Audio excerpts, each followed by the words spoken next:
I used to run my own travel agency where I customized trips to London. I've now shut the agency down to focus on this very YouTube channel, so here are some things and travel tips that you need to know before coming to London.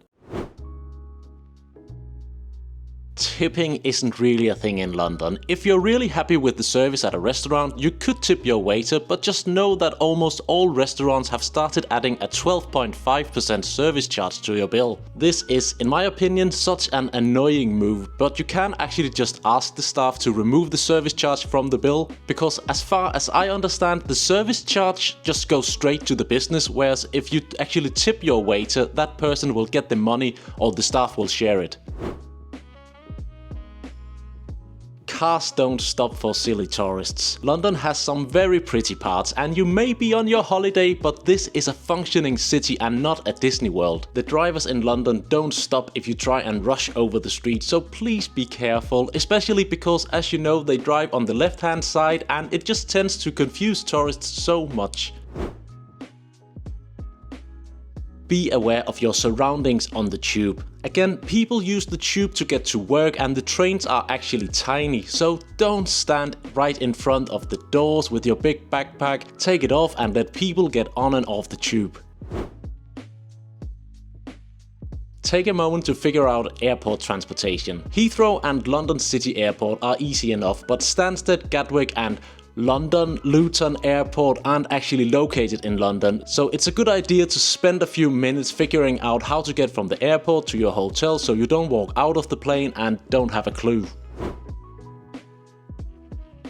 The cheap hotels are cheap for a reason. Hotels in London are expensive, there's just no way around it, so if you see a Hilton or another nice 4-star hotel at a very cheap rate, there's something fishy going on here, and usually it's because they are located in Croydon or Tottenham. And no disrespect to Croydon or Tottenham, but trust me, you're gonna hate spending a lot of your time in London by commuting into town. Don't stay in Croydon, just check out my other video on where to stay in London. Stand on the left, walk on the right. Look, people in London are busy, so whenever you get on an escalator, especially in train stations, stand on the right, walk on the left. And just a heads up, sometimes the escalators from the underground and up to the ground level are long, so maybe start by standing on the right and then have a look up and see if you want to commit to walking up. Just take your card. There's no point in taking out cash. I haven't used cash in London since 2019 or something like that. I just use my phone to pay for everything, even the tube and the bus. First of all, the Brits are big on standing in line and it's incredibly rude to skip the line, but you don't line up in a queue in the pub. You just stand along the bar and have a sense of the room. So if the barman turns to you but there were already people waiting to be served around you, you'll politely tell the barman that it was their turn first. Also, in most pubs you need to walk up to the bar and order your food and then you'll pay and they'll take your table number or see where you're seated in the pub and then they'll bring your food.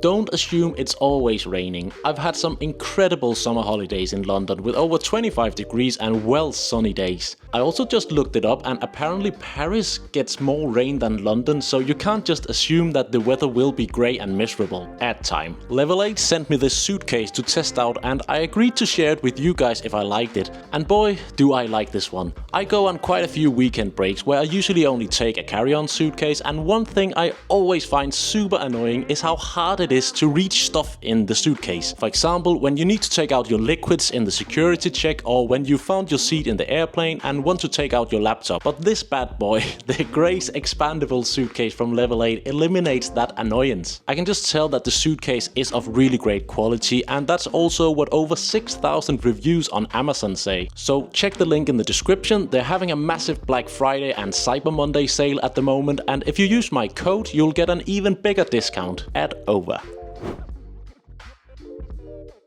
You can pay for public transport with your phone. Back in the day you needed to buy an Oyster card and load credit onto it, but nowadays you can just tap in using Apple Pay or Google Pay or your contactless credit card. Just make sure you use the same phone or card though, as there's a daily cap, so after spending £8.50 in central London you ride for free for the rest of the day. Don't underestimate the British Museum. It's free, it's massive, and honestly, it's just as good as all the London guidebook says. Don't underestimate the amount of time you can actually spend in the British Museum, if you're interested in history. London is actually quite interesting outside of Oxford Street and Covent Garden. Don't spend all your time in Soho and Covent Garden, get out of Zone 1 and explore some of the areas where locals are actually hanging out. Get the Uber boat to Greenwich. For example, get the Thames Clipper boat that is also called the Uber boat at the moment. It's part of the public transport network, so you can just tap in and, for example, get the boat out to the stunning Greenwich area. The Harry Potter studios in London are not in London. They're actually about an hour's drive north of London, but if you're a Harry Potter fan, it's still absolutely worth going up to the studios. Just make sure you pre-book your ticket well in advance, as they always sell out. Southwark is an underrated area. Southwark is, in my opinion, that sweet spot where the hotels are a bit cheaper than in the absolute beating heart of central London. But you can still walk to a lot of interesting things, and in this area there are also quite a few cool restaurants and pubs that aren't overrun with other tourists, so you can kind of get the best of both worlds here. Borough Market is cool. Look, there's been a market in this spot for around 1,000 years, so of course the TikTokers have now found the spot, and it's very popular on a Saturday afternoon. So try and get there as early as possible in the day or come during the week, but note that the market is closed on Mondays. London is massive, so plan accordingly. Don't underestimate how long it can take to get from one end of London to the other. So when you're sat at home and planning what to do in London, load up Google Maps on your phone. That way you don't end up trying to squeeze in a quick visit to Greenwich Observatory in between checking out Portobello Road Market and a stroll around Hampstead Heath. The free viewing platforms need to be pre-booked well in advance. Gone are the days when you could just get a ticket for the Sky Garden a couple of days before you wanted to go. Nowadays you need to pre-book viewing platforms like Sky Garden, Horizon 22 and The Lookout well in advance.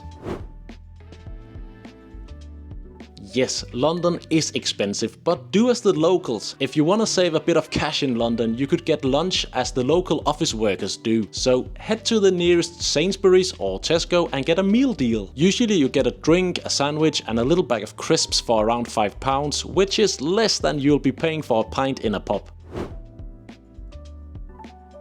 Don't take a day trip to Edinburgh. It's a bit mad that I have to say this, but I've had quite a few people ask me about day trips from London to Edinburgh. And yes, it is possible, but just note that the train ride up to Bonnie, Scotland takes over 4 hours, so don't try and squeeze in a quick visit to Edinburgh. But if you're in London for a week or so and want to experience more of England, then I'd highly recommend checking out places like Brighton, Oxford, Cambridge or Bath. Mind your phone. Sadly, there's a massive phone snatching problem in London these years. It's basically little on e-bikes who will snatch your phone and be gone in a second. It happens to locals as well as tourists, so be very careful when you pull out your phone near any road. Subscribe for more travel content and give the video a like if you enjoyed it. Thank you.